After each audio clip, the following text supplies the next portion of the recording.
you're spot on. Yeah, and you know what? They plan for it. They plan for the next year. It's sort of like Mardi Gras, and you think about some of our 4th of July. Right, exactly. Groundhog Day, you know, all these big celebrations. It's too many crowds for me at this old age. I'm like, I can't handle all that. Is it true? Is it true that the Irish can really hold their liquor the best? It seems as such. I have a couple Irish friends, and I'm telling you, I can't keep up. I can't come close. One of these days, maybe we'll have to put it to the test. Yeah, well, everyone's Irish today, so that's true. There you we go. can try it out. All right, you guys, go out there, be safe, have fun. Happy St. Patrick's Day, and we'll keep it going. Yeah, we will. Well, thanks for choosing America's Morning Headquarters to get you through the mid-morning hours. That's right, the Weather Channel helping you plan for all of your big events ahead. It is Friday. We're going to get you into the weekend. We do have some rain and storms to talk about, but we're also going to take you out to the national parks because we do that every Friday. I'm excited. I love these tours around the parks. It's like checking off the list. It's checking off the list. Yep, so join us here on our tour. Meanwhile, Felicia, we've had some issues with storms out there from yesterday. Oh, such a mess. Now, it appears that Mother Nature is pressing her luck. Let's take a look because, as we know, it is St. Patrick's Day. I know you guys are going to want to plan out your festivities, but some of us are going to have to plan around the rain and the storms. Now, luckily for a city like New Orleans, or luckily or unluckily, I guess how you want to look at it, if we're going to look at the glass half full this morning, luckily for New Orleans, your messiest part of the day is going to be early on. So here's what we've got going on. Baton Rouge, you're already getting hit with some of those storms, lightning, thunder, heavy rain.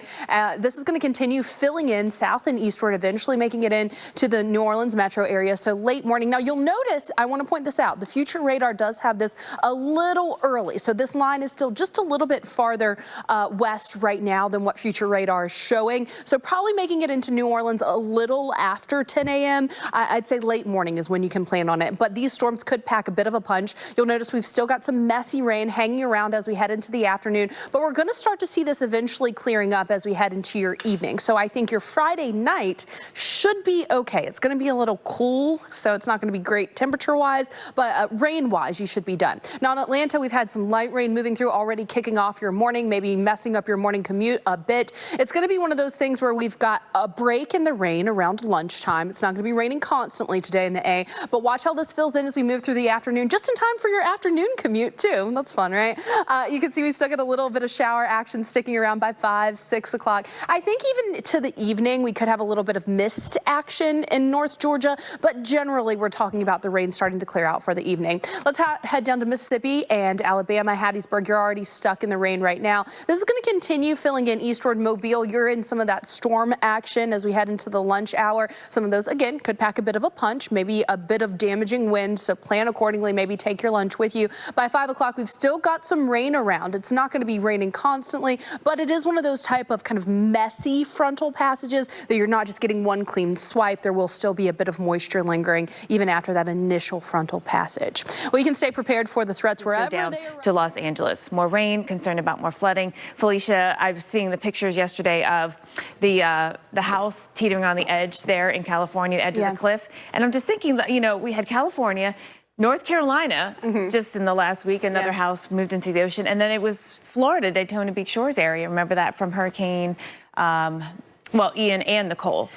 Don't you feel like it's almost to the point where it's hard to even continue processing? Like you don't have time to process what's happening in one area because something else is happening before you have the time to actually process it, which is such a rough place to be. Yeah, no doubt.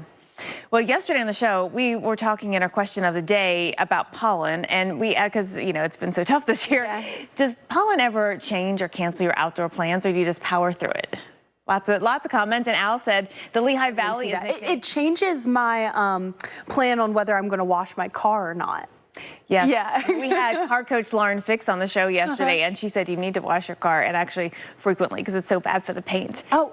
Well, that's good to know because I was like, well, it's going to rain, so I'm going to wait for the rain to wash it off a little bit. That did not work. The rain does not thoroughly wash it around. I know. That's how bad the pollen is.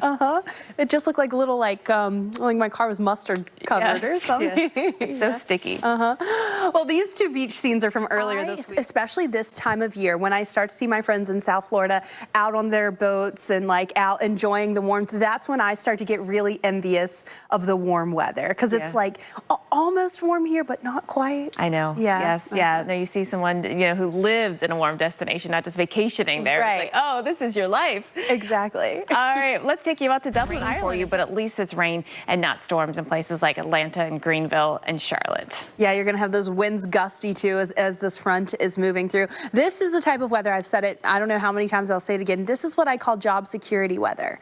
Because if you did not look at the weather, if you didn't watch the Weather Channel, you would have no idea you're going to, walk outside tomorrow morning and it's like, why is it so cold? Yeah. And I'm like, well, if you had watched me and Jen Friday morning, you would know that this weekend is going to be much colder. That's true. So we'll get to it all here. We look at the big deal, watching the cool down, of course, watching the storms. Who else gets that? The rain on the move as well. And we're still watching for that risk of severe weather. I mean, it's mainly today, and then after that, we'll just keep an eye more on general thunderstorms moving east. But for today, we have areas like Southeast Louisiana, New Orleans, you're in Ireland, and it was things like, this is a grim forecast. Well, it's not that grim, it's just rainy, but it's rainy on a big day to be outside and celebrate. Right. What I've learned is you just got to layer, and that top layer, it has to be rainproof or you're going to be miserable. Yes. So that's your key to enjoying St. Patrick's Day in Dublin right now. Well, if missing out on the holiday hurts like a pinch, then today might be your lucky day. That's right. What better place to celebrate St. Patrick's Day than Ireland itself? This morning, we're taking you to the heart of it all. Travels